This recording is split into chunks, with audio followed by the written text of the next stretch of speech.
has always bothered me spiritually and physically is why has it been that westernization that came as a daughter to the son of the soil tended to erode our cultural values?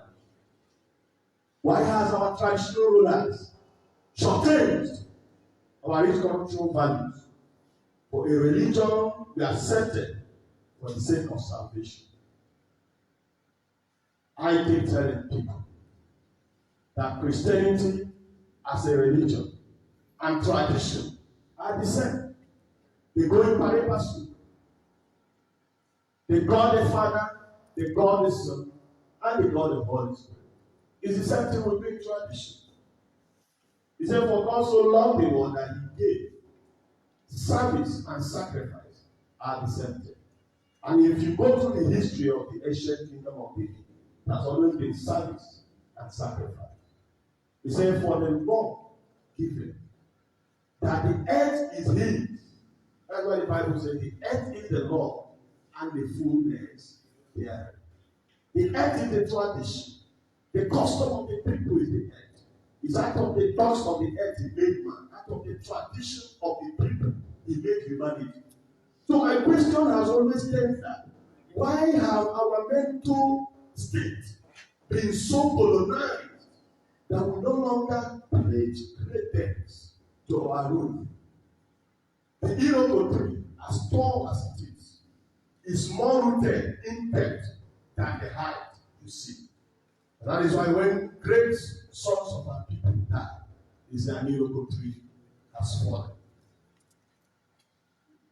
There's a waka waka of pleasant memory happened to be a bona fide friend of my father, late Eze John Onegoro Onyeche of Olagwo, who moved wrestlers from Eche to Mochi community for annual wrestling competition in familiarization with his brothers and sisters in Ikwere.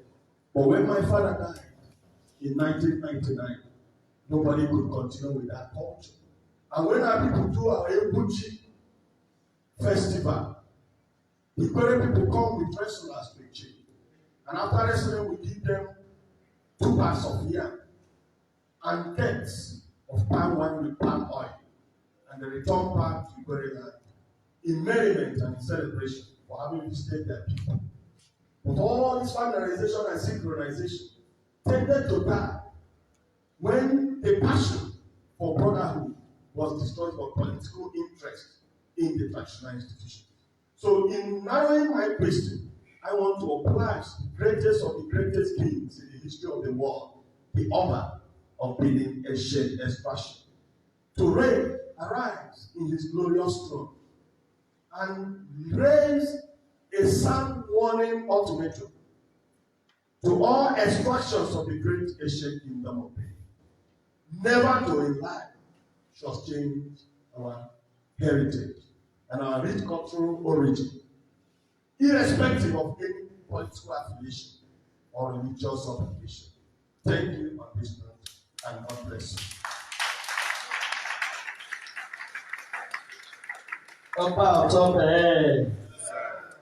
This I may say is not a question for Madam Haiso, but I don't know. The lecturer, you heard him so well. I don't know. The second person want to also ask the question. I hope you jotted his question, and then when the second person also asks the question, you will also answer. I want to also bring to the microphone Prince Dr. Nasser Owere, sir, forgive me, the direction of your part. Put your hands together for you. He's here.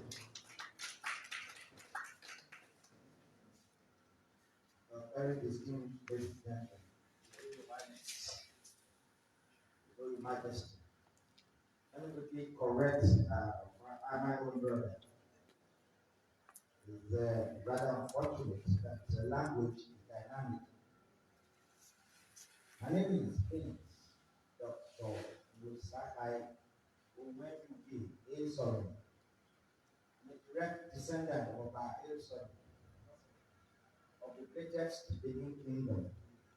But having said that, I'm also a lecturer. I teach African history at one of the universities in Enugu State, besides Carrington University. I lecture African history. I'm not a native doctor, but I'm an academic doctor. But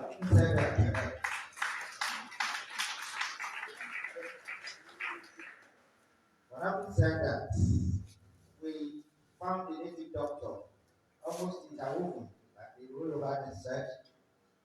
And as a man who people rooted in traditions, I find solace to go and study history. I graduated in English language and journalism many years back, and I practiced journalism. I found it very expedient that I cannot be born into a noble home, a great home, a royal home that speaks volumes, and I don't know the history. I got angry. I went back to the university with those who are supposed to be my grandchildren, and I slopped it out with them. And they were shocked. By the grace of God, I completed the master's degree, MA history, and PhD history, and I majored in African history. And I want to appreciate God for having done that. Let me also appreciate the leaders of this great association. I call them leaders because you cannot organize association without a leader. And I just say this: nobody keeps butterfly like we all may assemble as youth to go and keep butterfly. It's not done anywhere. Therefore, I appreciate my leaders. I call them my leaders. Specifically, I want to appreciate my brother Imaswin Amowe Zodua. And of course, I also want to appreciate Samuel Musalime. And the lecturer took me back to where I want to ask questions. I want to pay that obeisance to you, Mr. Lecturer. I pay this obeisance, and I want to appreciate you because you look at the microcosm of Benin Kingdom, what we call the historical microcosm, and you get extensively that history is not minor. I want to say kudos for that. I want to salute everybody here that I've never that at Port Harcourt. When I was coming, I had double minds. I said, Port Harcourt, River State. There were two questions. And again, I won't tell you the other one. But today, I'm happier. If I go back to Benin and I go back to Enugu, I will shout aloud. That some of you don't know your genealogy. You are just there like a low ranger. There's need for us to know our genealogy. And that reminds me of our great cover. By Warren II. So let everybody go back to Israel and do history. Now, my question, without wasting much of our time, you look at what he presented in page 17. The question is very pertinent so that we know what happened. And I read, meanwhile, in Igodo, Benin City, the killing of a pregnant woman, I'm sure that it puts under the book for previous students. For whatever reasons is forbidden in Benin culture, the king of Isowolo, the Calaveran father, who had earlier been banished to his village. And I want you to also look at that again.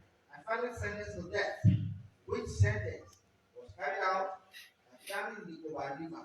Now the question is this: the vacuum so created necessitated the appointment of an administrator in the person of the Bian who demonstrated value or vanquished the man eating mustard. And now the question is this, my very good lecturer: why did the Benin's rejected a Bian son known as Ogiani? This is the canon of the story.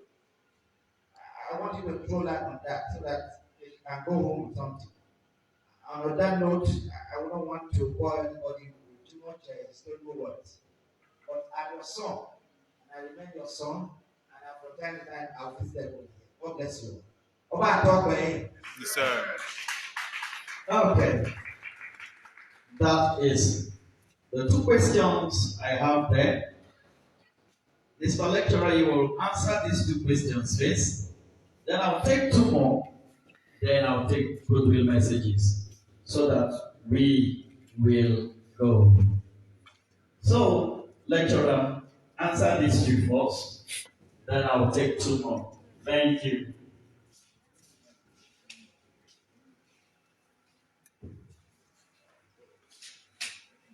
Thank you very much. The Benin parable says, it is he who is after your life and pursue you that will eventually show you the way of escape.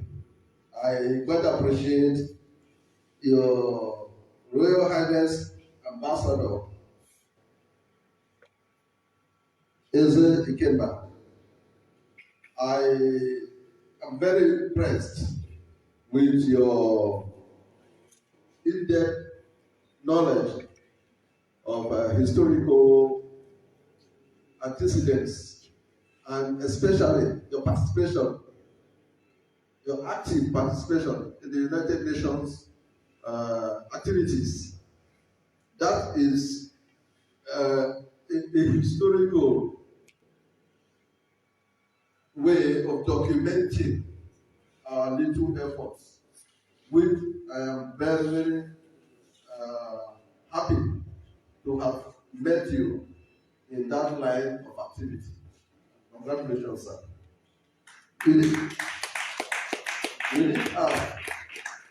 You asked why has westernization seemingly eroded? I would not say seemingly, it has completely eroded. The little we are doing now is just to hold on to little scratches and try to see how we can develop and build on it without capitulating to the pressure. The pressure is much. Historically, Benin lost the 1897 war. As Benin lost the 1897 war, from then to 1914, everything was done